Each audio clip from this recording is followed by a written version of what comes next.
xanaa Babacar seet si ko di ko lépp loo xam ne jàppoon naa ko ci Ndingler bàyyi naa ko. te gaw ma ko. te loolu bu amoon waa Ndingler wax ko lu ma jàppoon ci waa Ndingler delloo naa leen seen yëpp nga ne ah kon de kii am na nit bu toll na ma tappal grade bu loolu amul nag je n'ai rien compris. ñaari paradoxe loolu je ne me l'explique pas. donc je ne reconnais plus le frère Diomaye. Vraiment. Ah bon? Je ne le reconnais pas. Ah, lu doon doyen reconnaître ko. Mais justement parce que le Diomaye que je connaissais. véridique dal tey xam lu mu bëgg. xam fu mu jëm.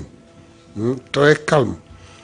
aujourd'hui ay mbir di xew ci tànkam ci kii mu koy xool te ni pat te kii tee consent yaa ko wax sax. loolu tax xàmmeetuma ko. te am na loo xam ku ko defoon ci kanam mu wax la ko léegi tii man nag yàlla dafa dogal sama diggante ak moom dëgg la ma xamal bu dëgg jotee ma wax dëgg. te lii ma koy wax du bañ ko du tuutal ko du xeeb ko. billahi bu doon suma sago mu réussir ce qu'aucun président de la République n'a réussi au Sénégal. Le seul problème qu'il y a mooy yoon bi mu jël moo baaxul voilà. te yoon bi def ngeen ci lu ne. waaw mais doyen lan moo sabablu lii ci sa gis-gis. Hein? lan moo sabablu lii ba nga dem ba xàmmeetoo sa frère Diomaye. Bon je sais pas les gens se posent une question. nit ñi dañuy wax la nit ñi neen li muy def tayu ko. ñii ni c'est les réalités du pouvoir ñi ngi wax lu ne mais man Diomaye ba ma xamoon xam nga ce qui se passe aujourd'hui ba tax ba toog di commenter. quelqu'un su ma ko waxoon il y a 8 mois je donnerais ma main à couper que doo am. que Diomaye ne se comporterait jamais comme ça. Absolument. je donnerais ma main à couper. tellement dama xamoon dignité am dama xamoon calme am dama xamoon sérieux am. mais lu def ni Dieu seul sait moi je ne comprends plus je ne comprends rien. c'est pourquoi ma ne xàmmeetuma ko. voilà. d'accord. dana xàmmeetu ko de. ah moo ma jaaxal de. waaw comme doyen nag moo xàmmeetu. moo xàmmeetul Diomaye est-ce que ñun mën nañ ko xàmmee. waaw kon Marita. ndaga moom mii nga xam ne ñoo bokk seen parti boo ko xàmmee wutul de. waaw moo tax Marita. alors doyen. ba tey mais bi yoon dañuy génn présidence dugg assemblée nationale. parce que am benn député dafa génn ci yéen la bokk. daat ne gestion El Malick Ndiaye ci assemblée nationale dañ ko war a càmbar waaye buñ ca yam itam nañu dindi mandat bi juróomi at def ko benn at. ndaxte El Malick na muy doxalee assemblée bi jaarul yoon waaye itam.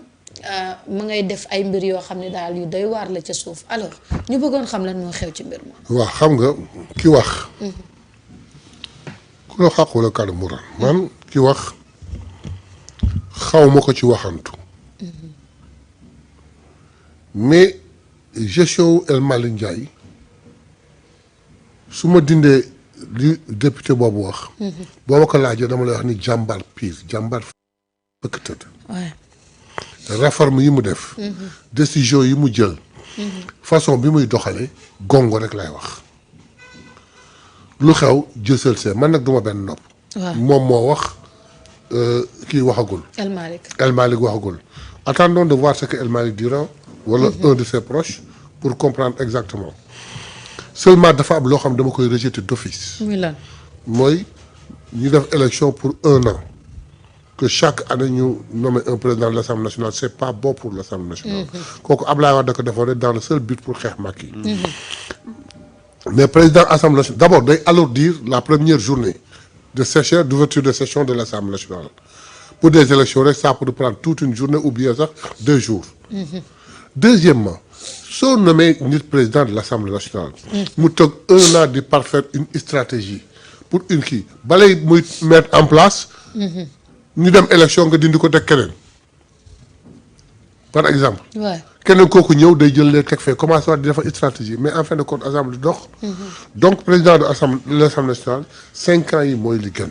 waaw mais doyen tey su fekkee moom nee na loolu mu wax ci El Malick dafa am donte yéen neen la yéen a bokk benn parti.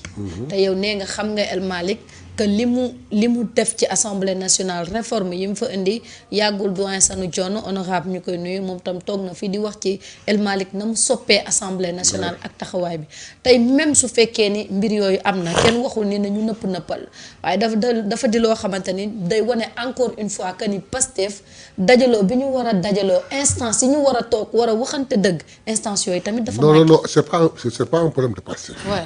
il faut simplement lire la rupture qu'il y a.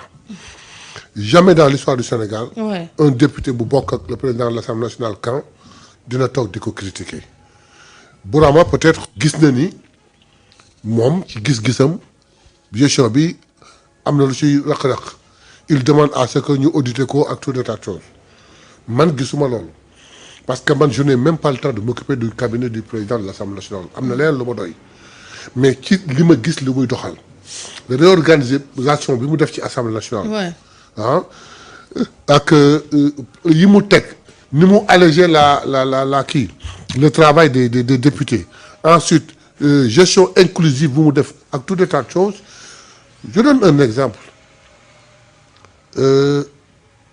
comment est-ce que l'évaluation des politiques publiques mi ngi ci constitution bi depuis 2016 ñaata assemblée fi jaar kenn mosu ko tudd on a fait benn atelier d'expertise au point de wax la stratégie par laquelle on passe pour évaluer les politiques publiques ba mettre ko en place moo taxaw la commission de comment est-ce qu'on dit encore de contrôle budgétaire dafa mës a exister dans l'Assemblée nationale mësul fonctionner ren ji mi ngi fonctionner va à l'Assemblée nationale et demande au personnel tey à la présentation des vœux c'est le responsable syndical qui a parlé fallait l'entendre parler donc ñun man loolu laa gis ko Bourama nag li mu wax na ko kenn répliqué toog jàpp si ma ñaar di xool di seet. mais doyen man ce que lu ma bëggoon xam mooy est-ce que amu leen benn instance bu ngeen mën a waxtaanee nii beneen budul ñëw ci presse bi di ko wax. non attendez xam nga le problème n'est pas un problème Pastef c'est un problème de l'Assemblée nationale. oui. donc lui il trouve que ni war na ko mën a waxee ci presse bi mais ñun à l'Assemblée nationale au niveau de notre groupe parlementaire bu nécessité dañuy waxtaan wax ko fan ko war a waxee mënoon na ñëw dans le groupe parlementaire wax ko fa ñu xool naka lay def mais moom il a trouvé que daf ko wax dans la presse ensuite gis nga saluons cette rupture là moo lay wan ni maa ngi yow a far ñoo bokk benn parti nga nekk président de l'Assemblée nationale man ma nekk député du tax lu la neex def boo ko waxee ma jébbaane la. ouais mais doyen ça c'est pas une rupture doyen. donc xam nga bu njëkk lu am. waaw nëppal. ouais mais je veux dire que. on dit pas nëpp. ouais on dit pas nëpp mais je veux dire que aujourd'hui Ouais. le problème c'est que pour quelqu'un qui xamul li xew ci biir mais danaan kon El Malick Ndiaye dafay def népotisme à l'Assemblée nationale. Justement mais en attendant jusqu'à ce que El Malick s'explique s'il s'explique clairement on comprendra que le gars s'est trompé ou a été mal renseigné. Plus important, un autre député est sorti à parler des véhicules. waaw dinañ ci ñëw léegi. Ah, c'est très bien. Donc